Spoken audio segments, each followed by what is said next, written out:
Hello, my name is Mia Hawbaker, and my NSU ID number is N020519928. First of all, let me say thank you so much for this opportunity to submit my video essay to Nova Southeastern University Masters of Occupational Therapy graduate program, and thank you for viewing my submission. Let me begin with question 1. Many students look for careers in which they can help others and make a difference in their lives.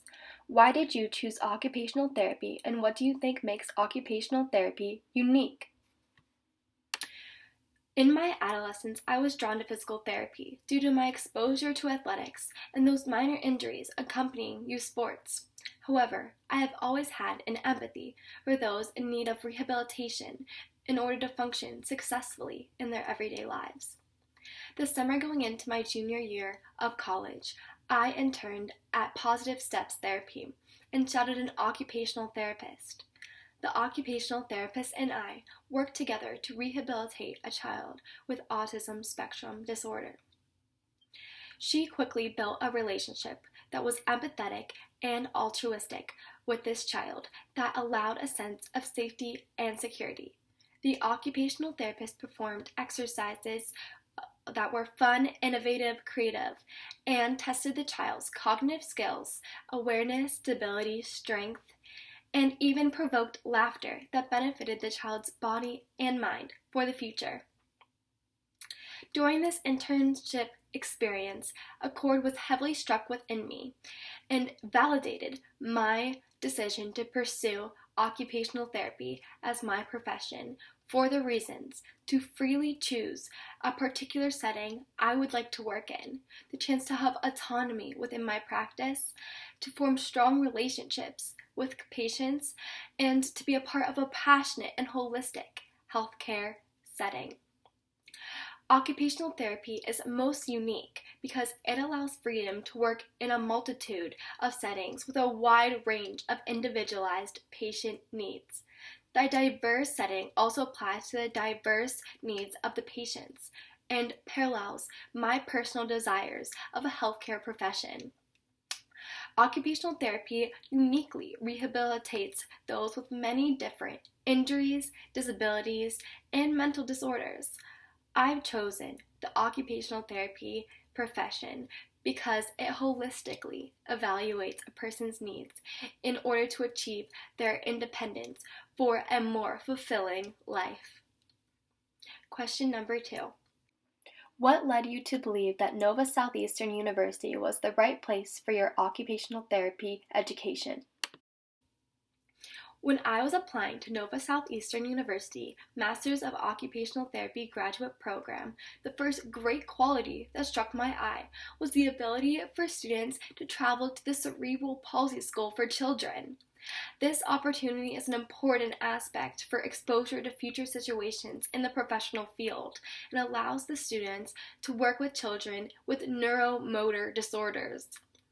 This is a fantastic learning experience that can help students research different technologies that can benefit a disabled child's way of life.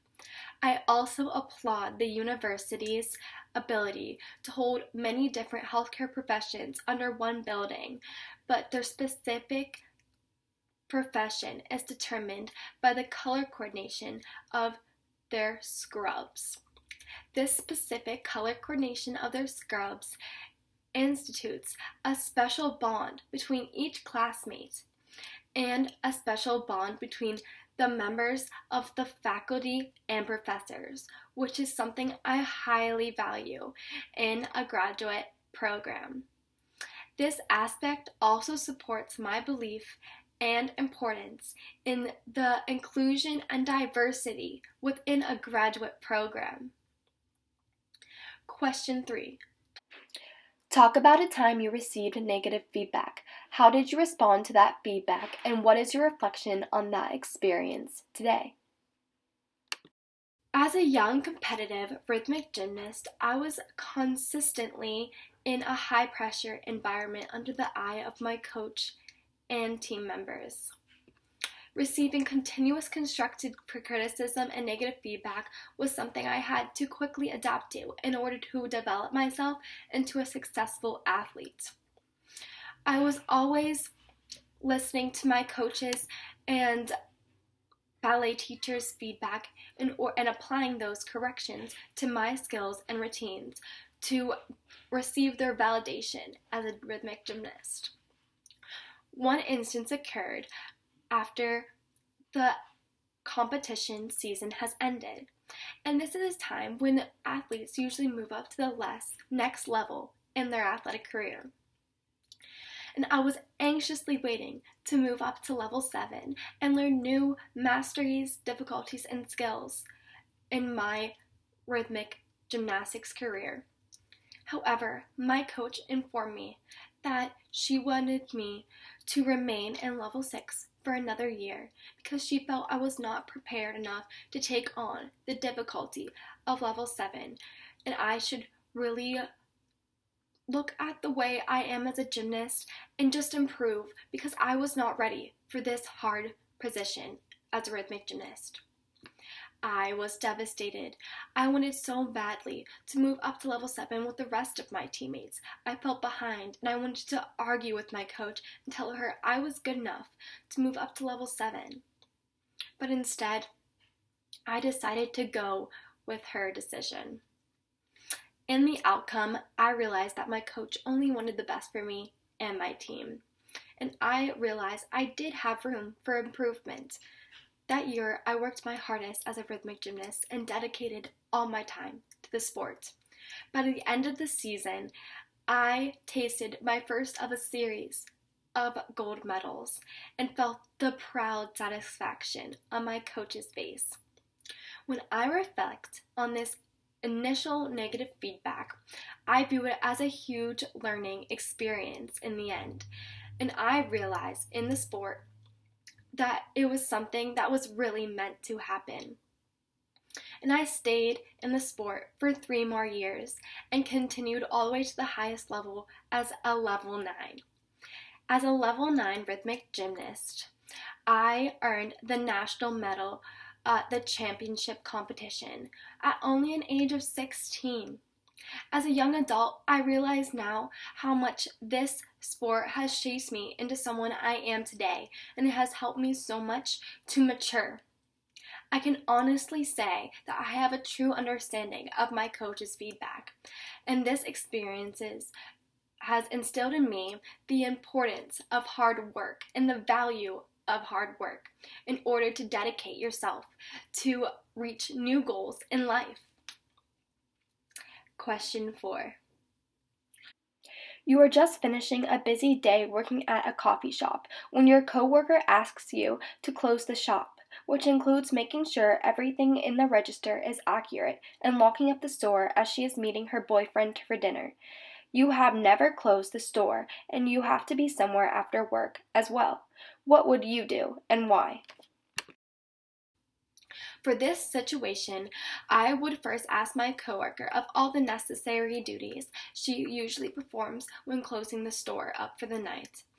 I would offer to complete all the duties I was very familiar with, and with the duties I was not familiar with, I would ask her to do those duties together as a team, because I do not want to create a situation where the coworker has to repeat something I did not do correctly or has to tell me multiple times that I did not do something correctly when closing the store.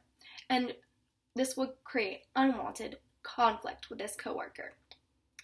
Therefore, I would put my best problem-solving skills to the test, and I would design a plan with the coworker to finish the closing duties of the store as a team effort. By working as a team, we could work comfortably in a mutual understanding that we both have engagements to attend to after work.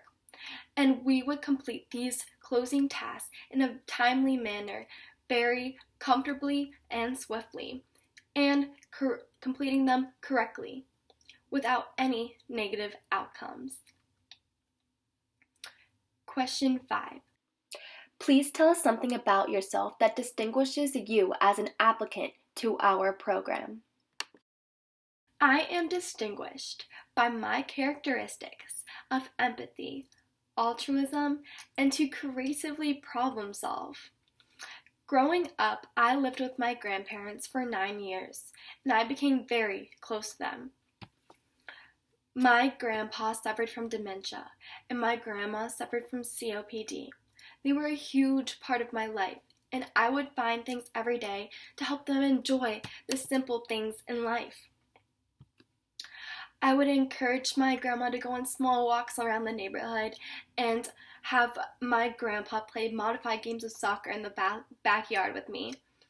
This would help their bodies move freely and help them enjoy things in life that would benefit them and keep them healthy. These experiences with my grandparents, I discovered my personal level of empathy and the importance of showing compassion for others. I cherish the holistic view of patient health care to grant an individual a purpose in life. My undergraduate degree in kinesiology with an option in movement science has allowed me a variety of healthcare professions to choose from. I have had a fascination for the human body and the way it can move through space and heal itself, and have always had my favorite courses of anatomy and biology since the 10th grade. I have a 10-year history in competitive sports of rhythmic gymnastics and dance, beginning at a very young age. With those acquired skills, I have continued with recreational dance through my adulthood. In recent years, I've gained many leadership skills in volunteering positions and internships, in club positions, and my sorority positions, all at Pennsylvania State University. I have a strong desire to share my instinctive altruism for others and to selflessly care for those who have lost their purpose in life. I am a distinguished applicant for Nova Southeastern University Masters of Occupational Therapy graduate program because I have the skill set others take years to learn. I have the ability to empathize, to listen to others, and to selflessly show compassion. I would be very proud to be selected as a member of Nova Southeastern University Masters of Occupational Therapy graduate program, the class of 2021. Thank you, and have a great day.